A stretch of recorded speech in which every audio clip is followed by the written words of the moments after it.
La drammatica vicenda di Grussotto Moscao inizia nell'estate del 60, quando viene sequestrato nel Nuorese un possidente, l'agricoltore Pietrino Crasta. Le forze di polizia accerchiano il luogo dove il Crasta è tenuto prigioniero.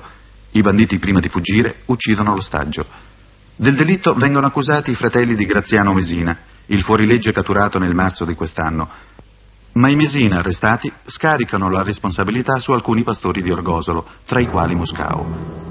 Gli accusati fuggono, prendono la via dei monti. Perché Moscao fuggì? Si dichiarava innocente del delitto che gli si addebitava, addirittura sosteneva di avere le prove della propria innocenza. Eppure scelse la vita del latitante, una vita dura, piena di pericoli. Perché non si affidò alla giustizia? È la prima domanda che poniamo a quest'uomo ancora giovane, sul quale i molti anni di latitanza hanno lasciato traccia. Perché mi sono dato alla latitanza? Perché al nostro paese di Orgosolo significa che uno passano 4-5 anni e poi al processo viene assolto e sono sempre anni persi questi. La lunga carcerazione preventiva dunque? Sì. Lei faceva il pastore? Prima facevo il pastore, sì, c'avevo un gregge a nostra proprietà. E il gregge che fine ha fatto durante la sua latitanza? Il gregge, quando io ero latitante, completamente distrutto. Ci parli un po' della sua vita alla macchia? Beh, la vita alla macchia è un po' dura, è un po' lunga anche da raccontare e anche da pensarci, basta soltanto, perché si faceva una vita di cani, come i cinghiali, dormire come le volpe e si stava male. Come si alimentava, cioè come si approvvigionava? C'erano dei corrieri che le portavano il cibo dal paese? Ci arrangiavamo così, qualche volta qualche amico, qualche volta ce lo mandavano dal paese, ma piuttosto ci arrangiavamo così come si arrangiano le volpe, piuttosto. Dormiva tranquillo? Mai. Abbiamo sentito dire che alcuni latitanti, per non sprofondare in un sonno pesante, per non essere sorpresi dalla polizia, dormono poggiando la tempia su un sasso appuntito. Beh, più volte dormivamo così, in questo sasso appuntito, perché non ci prendeva sonno, più di 3 minuti, 4, 5, ma poi ci costringeva a alzare la testa e sentire se c'era il rumore vicino. Durante la latitanza lei è mai andato in paese? Beh, durante la latitanza sono rimasto la prima senza quasi 18 mesi senza andare a più un paese. Ma è arrivato mai vicino a Orgosolo? Beh, quando arrivavo vicino a 200 metri bisogna tornare indietro, mi tenevo la forza a me stessa perché avevo paura del me stesso di entrare nel paese. Facevo forza e ritornavo indietro. Vuol dire che si dominava? Mi dominavo di me stesso. Ma quando andava in paese, dopo questi 18 mesi, lo riconoscevano? Beh, certo, se mi vedevano, mi riconoscevano, ma tentavamo sempre di mi nascondere il viso, girando le spalle, facendo finta di accendere una sigaretta. Ma la polizia conosce i latitanti, voglio dire, è in grado di riconoscerli se li incontra.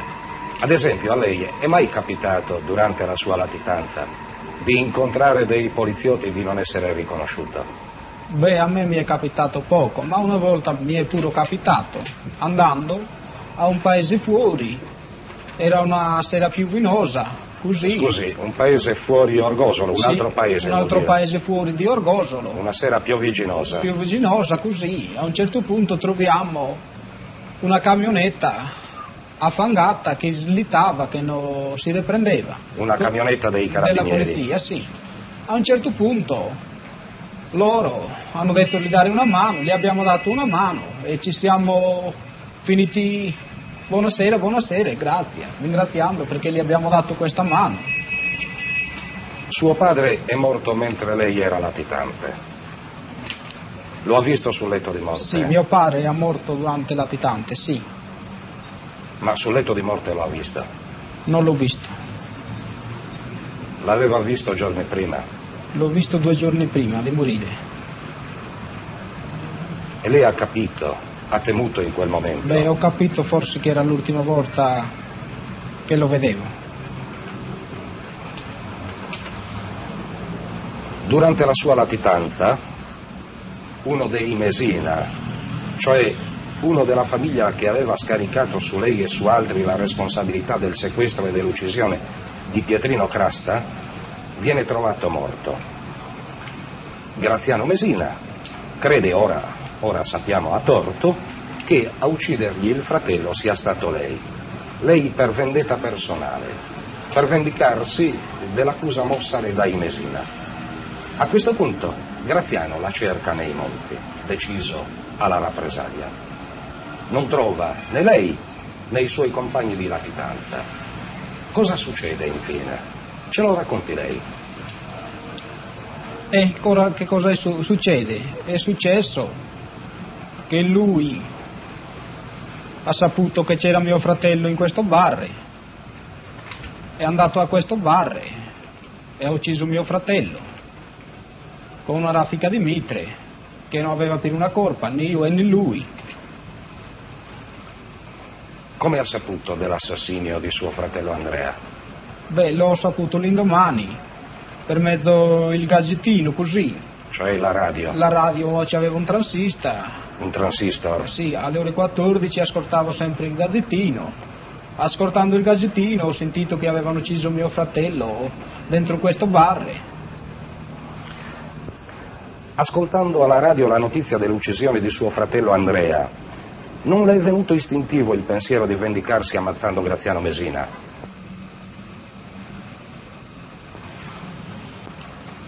No. Ma i suoi compaesani l'incitavano alla vendetta? Qualcuno mi incitava anche alla vendetta. E com'è che lei ha resistito a questi incitamenti? Come mi sono riuscito a dominare? Non lo so, nemmeno io. Quando penso su me stesso, non so come ho fatto a dominare. Ma ci ho pensato più volte. Ma tanto, Andrea è morto e non torna più. Se uccido, non torna, e ho pensato, non ucciderò mai, tanto lui non torna. Ora Muscau ci accompagna nei luoghi dove attese nascosto il processo. Non lo sfiorò mai il pensiero di costituirsi. La paura di una lunga carcerazione preventiva per la lentezza della giustizia è comune a tutti i barbaricini. Ha detto il procuratore generale della Corte di Appello di Cagliari, molti, anche semplicemente indiziati e probabilmente innocenti, al semplice invito a presentarsi in caserma si danno alla latitanza per la preoccupazione di una lunga detenzione preventiva. Muscau ci mostra una delle grotte dove si nascondeva.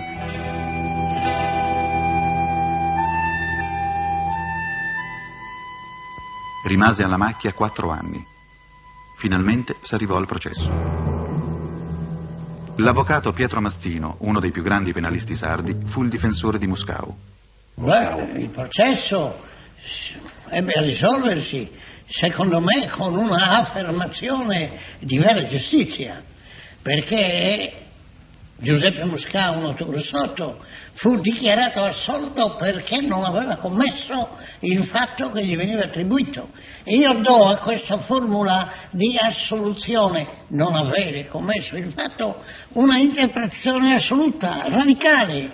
Non è, si potrebbe dire, che mancassero le prove di sua colpevolezza e perciò non sia assolto. No, c'erano le prove della sua innocenza. Vale a dire, implicitamente si è riconosciuto che gli anni che egli ha dovuto superare randagio latitante sono anni che ha patito e subito ingiustamente. Muscau aspettò di conoscere l'esito del processo nelle montagne di Orgosolo. Seppe della soluzione da un amico, poi dalla radio. Finalmente poteva tornare in paese, dopo anni di vita da cinghiale, ma la sua vicenda giudiziaria non era finita. Il pubblico ministero aveva presentato ricorso contro la soluzione. Sono passati da allora altri 4 anni e il processo d'appello non è stato ancora celebrato. Cosa significa in concreto per Muscau il carico pendente derivante da questo ricorso? Certo, la soluzione in primo grado gli permette di circolare liberamente, ma egli può definirsi un libero cittadino nella pienezza del termine. Quali inconvenienti provoca questo ritardo? Ad esempio, ci sono ostacoli per quel che riguarda la ricerca di un lavoro? In questo riguardo sì, perché qua non è tanto facile a sistemare per tutti, no? C'è molta disoccupazione e non si riesce a sistemare, ma di più c'è questo per me, di più perché ho avuto questo carico pendente, troviamo più difficoltà ancora. Ecco, lei per esempio, a causa di questi carichi pendenti, non può avere il passaporto se volesse emigrare per andare a trovare lavoro altrove. Non mi concedono il passaporto come una punizione, deve essere sempre sottomesso dalla polizia forse. Ecco, si sente ancora controllato, ma quando va in giro per gli enti a chiedere lavoro, che cosa le succede? Quando vado in giro così a chiedere lavoro mi dicono sempre, vediamo, ma non ti possiamo sistemare perché tu sei stato in questo carico pendente, no?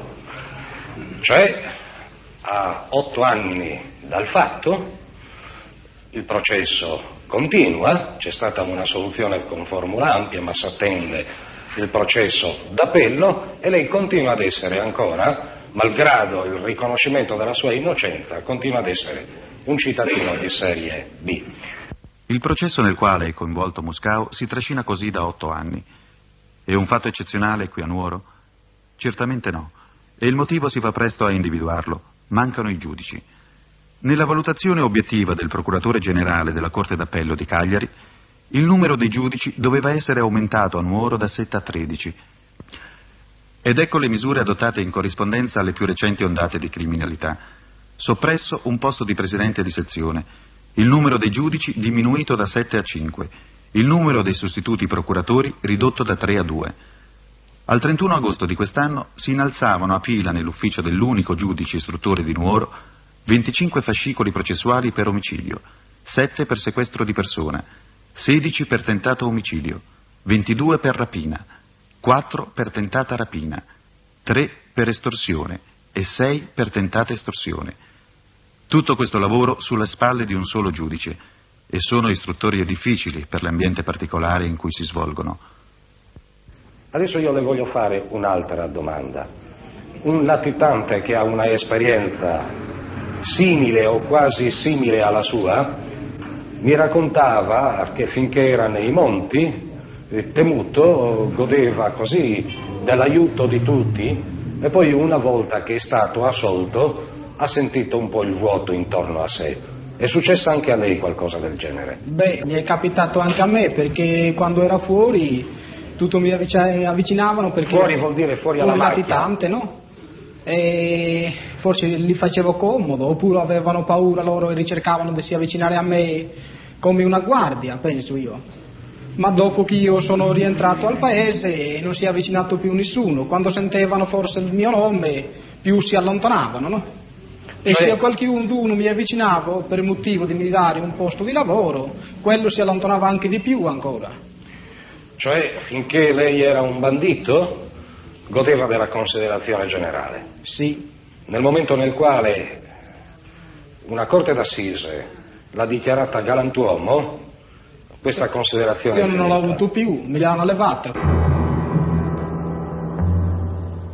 Muscao si è salvato, non è diventato bandito. Non così i suoi compagni di latitanza. Uno è morto in uno scontro a fuoco con i carabinieri, un altro è stato assassinato in circostanze misteriose mentre era alla macchia, un terzo è implicato in gravi delitti. La sfiducia nella giustizia favorisce la latitanza e la latitanza è la sponda di un precipizio. Basta un passo breve per franare nello stato di bandito. Ed ecco gli attentati, gli omicidi, le estorsioni, i sequestri di persona. Non ci si ferma più. Il denaro procurato facilmente invoglia d'altro denaro, tutti i freni cadono e la violenza dilaga, come anche i fatti di queste settimane drammaticamente dimostrano. Non basta eliminare dalla scena banditi famosi come Nino Cherche, Graziano Mesina, Giovanni Pirari, catturati o uccisi nell'anno che volge al termine. Altri giovani li sostituiscono nelle imprese delittuose.